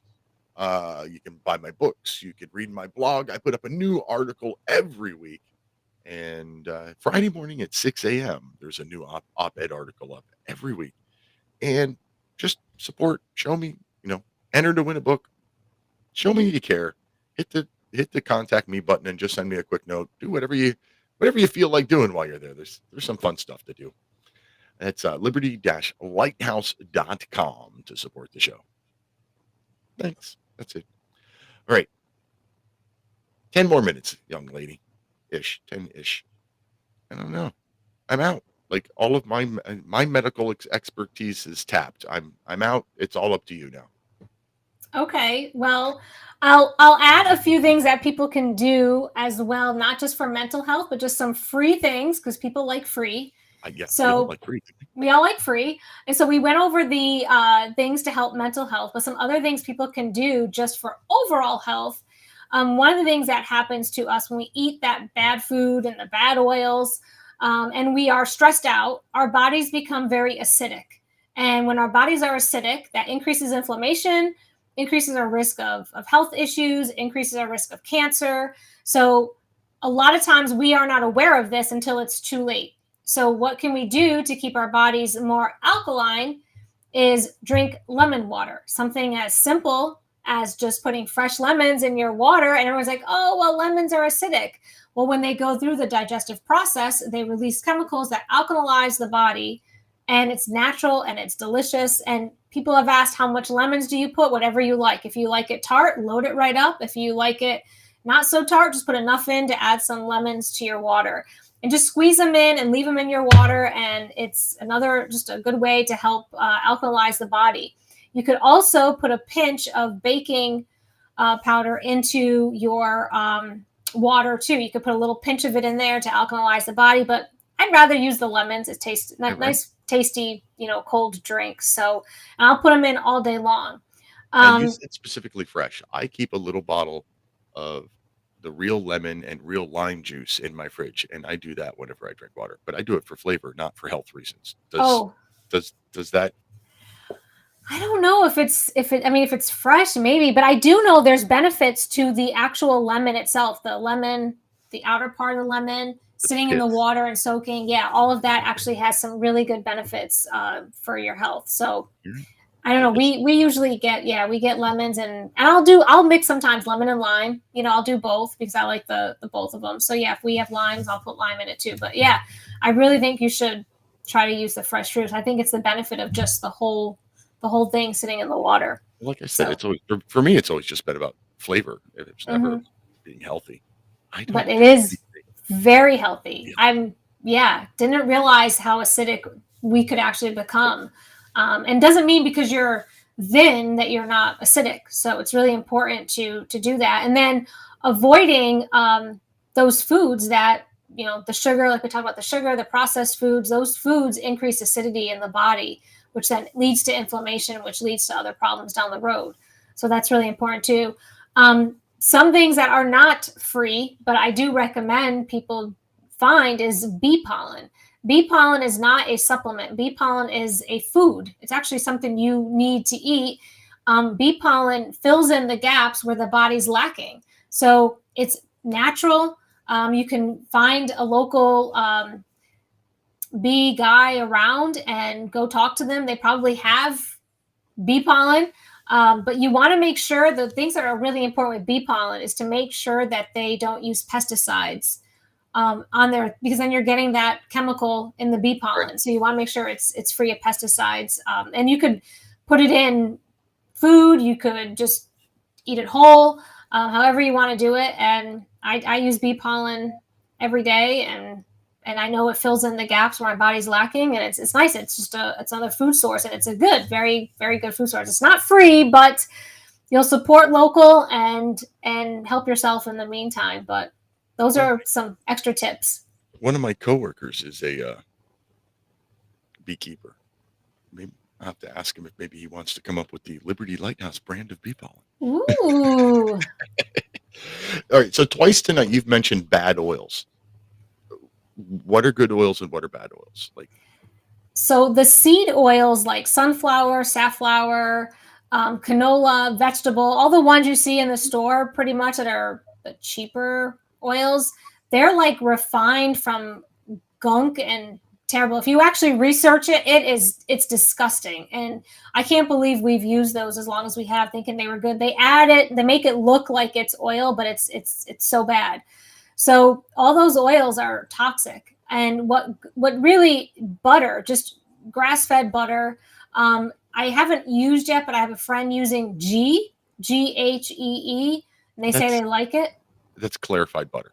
I don't even, she says, I'm using Ghee. I'm like, what is it? So okay. She said, you probably like it.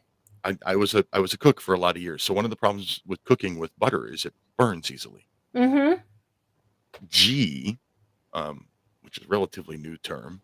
Back in the day, we just called it clarified butter. Oh my gosh. Butter breaks into three parts. When you take butter and you heat it up and melt it, like full on melt, not get it creamy, melt it and let it set, it'll break into three parts. There's like a foamy layer on top, and then there's a milky, watery layer on the bottom, yep. And then there's this clear yellow stuff in the middle. That's clarified butter. That's Ghee. Oh. So you take, if you want to make this at home, you melt your butter, skim the foam off the top, and then put it in the fridge. The stuff that you want to keep, the Ghee, will get firm, a little harder than butter, goes back to a solid, and then the milky, watery stuff on the bottom doesn't. So you poke a hole through it and pour that out. And what you have left is clarified butter. It has a higher smoke point than whole butter. Still has a buttery flavor. Also, exactly what you need for making hollandaise sauce and hollandaise sauce and béarnaise. Oh my God, I can't believe I can't remember the names of these things. It's been so long. Hollandaise sauce and béarnaise sauce use clarified butter. It's what you would get in most restaurants if you buy lobster and you get that little thing of butter on the side. That's what it is. Wow. Well, look, I can't wait to tell my friend that's using it, because I was like, what is it? She's like, I don't know, but I'm using it and it's supposed to be good for you. I'm like, okay. So haven't looked into that too much, but this is very interesting. And then you're going to go tell her how to do it herself. And she's like, what? I know. I just paid that much for that. Yeah. $8 a pound for Ghee, and I can get butter for $4 a pound. Yep. Yep, you could have. But that I mean, I do use the butter, and you're right, because I cook with it and it does burn quite quickly. But I mean, olive oil is another one that's good, but you got to make sure you have good, that it's not mixed. A lot of these olive oil companies mix the bad with the good, and you're not getting a pure blend of olive oil. So I use it sparingly. Coconut oil is another one, and avocado oil. But other than that, those other oils, that's what they use. I mean, restaurants are big on soybean oil, every processed food. I mean, I like to have a snack once in a while, and I read the labels, and I just can't believe everything. Crackers, chips, they all use, even if they're saying, oh, gluten-free, but they all use soybean oil or safflower oil or sunflower oil, and those are the bad oils. So, right. Well, the next time you're cooking and you accidentally burn the butter, you tell the husband that you have created beurre noisette. Beurre noisette, which means noisette is hazelnut. Oh. And then beurre is butter. So beurre noisette is the French term for burnt butter. And it's actually an intentional thing in certain dishes. But you can sound fancy when you accidentally burn your butter. Okay. Yep. All right. So one more time, tell everybody how to find you, how to contact you, why, all that stuff. Sure. Well, I'm the people's pharmacist because like I said, I answer to the people, not to big pharma. You can find me at thepeoplespharmacist.com. I have a private health ministry. So if you're looking for any consultations, wellness help, you can reach out. My email link is there, and you can send me a message, and I will get you a contract to become a member of the health ministry, and then we can go from there and see where we need to go. I have a bunch of different social accounts. Let's see, Twitter is at Dr. J VanDeWater. Telegram is Dr. VanDeWater. And I forgot, I do have Instagram. Instagram is Dr. Jen, the People's Pharmacist. So check me out. Thank you very much, Dr. Jen. Thank you, Peter. It's the end of the show. Thank you for joining us, Doctor. Thank you to Mike, my producer. I could not do the show without you. Thank you most of all to you, the listeners and callers. You're why we do this show. And if you're listening live on Republic Broadcasting Network, stay tuned for Edge of Darkness with Jeffrey Bennett. Until next week, protect your liberties. Once they're gone, there's no getting them back. God bless America.